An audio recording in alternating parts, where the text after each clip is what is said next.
नमस्ते, मेरा नाम वैभवी है और मैं कक्षा 10वीं की छात्रा हूँ और आज मैं आप सबको सर्वनाम के बारे में कुछ बताना चाहूँगी।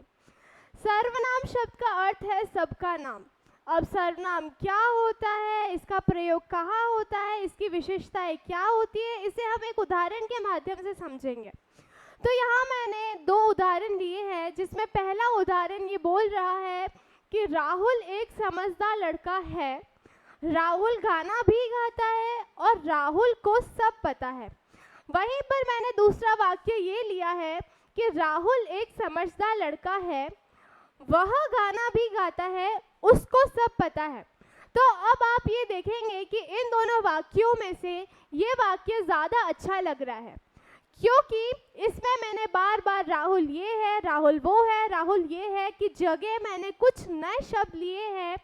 वो शब्द है वह और उसको। यही शब्द हमारे कहलाएंगे सर्वनाम। तो सर्वनाम शब्द की परिभाषा ये होती है कि वे शब्द जो संज्ञा शब्दों के जगह प्रयुक्त होते हैं और संज्ञा शब्दों की पुनरुक्ति को रोककर वाक्यों को और सुंदर बना देते हैं। चलिए अब हम देखते हैं सर्वनाम के भेद। तो सर्वनाम के 6 भेद होते हैं। सबसे पहला पुरुषवाचक, निश्चयवाचक, अनिश्चयवाचक, प्रश्नवाचक, संबंधवाचक और निजवाचक। मैं सबसे पहले शुरुआत करना चाहूँगी निश्चयवाचक से। तो आपको निश्चयवाचक सुनते ही पता चल गया होगा कि इसमें किसी निश्चित रूप से होने वाली चीज़ों के बारे में कहा गया है। जैसे मुझे ये चीज़ पूरी निश्चित रूप से पता है कि हाँ ये है। इसको हम समझेंगे एक उदाहरण से। जैसे मैंने एक उदाहरण लिया है, ये पुस्तक मेरी नहीं है। ये मैंने किसी को निश्चित रूप से कह दिया है कि ये पुस्तक मेरी नहीं है तो नहीं है। तो वे सर्वनाम शब्द जिससे हम किसी बात को निश्चित रूप से कह पाए, उन्हें हम कहेंगे निश्चयवाचक सर्वनाम। उसके बाद हम देखते हैं अनिश्चयवाचक सर्वनाम को। तो जैसे हम देख सकते हैं कि ये सुनते ही बिल्कुल इसका उल्टा लग रहा है, तो हम इसे भी एक उदाहरण के माध्यम से समझेंगे। जैसे ये पुस्तक किसी की तो है, ये मैं अब किसी को निश्चित रूप से नहीं कह पा रही हूँ कि ये पुस्तक मेरी है या ये पुस्तक सामने वाले की है। ये चीज़ अगर मुझे निश्चित रूप से नहीं पता है, क्योंकि मैं इसमें कह रही हूँ कि किसी की तो है, तो वे सर्वनाम शब्द जिसमें हम किसी भी बात को निश्चित रूप से नहीं बोल पाए, उसे हम कहेंगे अनिश्चयवाचक सर्वनाम। उसके बाद हम आते हैं प्रश्नवाचक सर्वनाम पे। तो ये सर्वनाम शब्द में सबसे सरल भेद है। तो इसको भी हम एक उदाहरण के माध्यम से समझते हैं। ये पुस्तक किसकी है। अब जैसे कि लिखा हुआ है प्रश्नवाचक, तो जाहिर से बात है मैं इसमें किसी से प्रश्न करूंगी। तो जिन सर्वनाम शब्दों में कब हुआ, कैसे हुआ, कहाँ हुआ, मैं किसी से प्रश्न कर रही हूँ, तो वो आएगा प्रश्नवाचक सर्वनाम में। उसके बाद आता है संबंधवाचक सर्वनाम।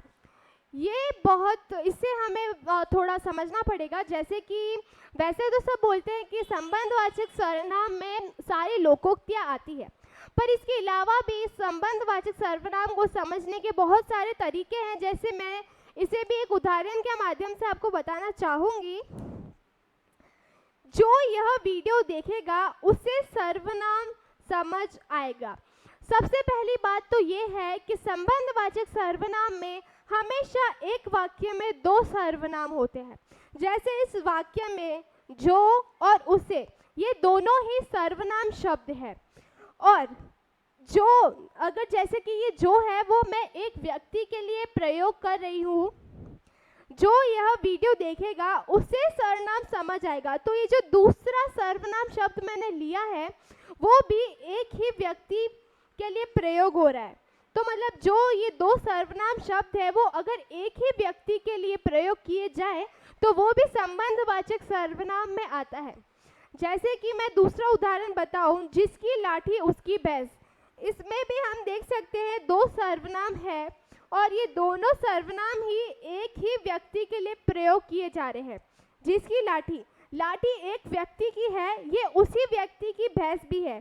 तो ये जब दोनों शब्द एक ही व्यक्ति के लिए प्रयोग किए जाते हैं तो वो आता है हमारे संबंधवाचक सर्वनाम में। तो वे सर्वनाम शब्द जिससे हमें किसी का संबंध का पता चले उसे हम संबंधवाचक सर्वनाम कहेंगे। उसके बाद आते हैं निजवाचक सर्वनाम पर। इसमें हमें उत्तम पुरुष की जरूरत पड़ेगी, तो हम आते हैं सबसे पहले पुरुषवाचक सर्वनाम पर। पुरुषवाचक सर्वनाम के भी 3 भेद होते हैं। सबसे पहला भेद होता है उत्तम पुरुष, दूसरा होता है मध्यम पुरुष, तीसरा होता है अन्य पुरुष। उत्तम पुरुष वो होता है जो बातें कह रहा है, मध्यम पुरुष वो होता है जो मेरी बातें सुन रहा है, और अन्य पुरुष वो होता है कि जिसके लिए हम दोनों मिलकर बातें कर रहे हैं। इसे भी हम एक उदाहरण के माध्यम से समझते हैं। कल मेरे साथ मीरा ने भी खाना खाया।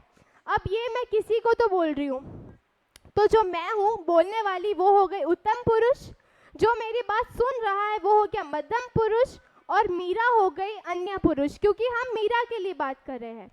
तो वे सर्वनाम शब्द जिसमें उत्तम पुरुष, मध्यम पुरुष और अन्य पुरुष के बारे में बताया जाता है वो हो जाएगा हमारे पुरुषवाचक सर्वनाम।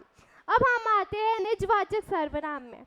निजवाचक सर्वनाम में सिर्फ उत्तम पुरुष देखा जाता है।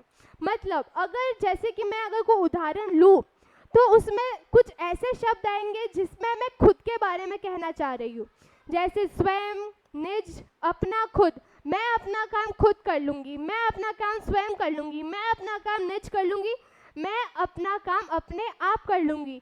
अगर मैं कोई काम खुद कर सकती हूँ और मैं अपने बारे में कुछ कह रही हूँ, उसका मतलब होता है निजवाचक सर्वनाम में। निजवाचक सर्वनाम में जो निज है उस शब्द का अर्थ होता है अपना।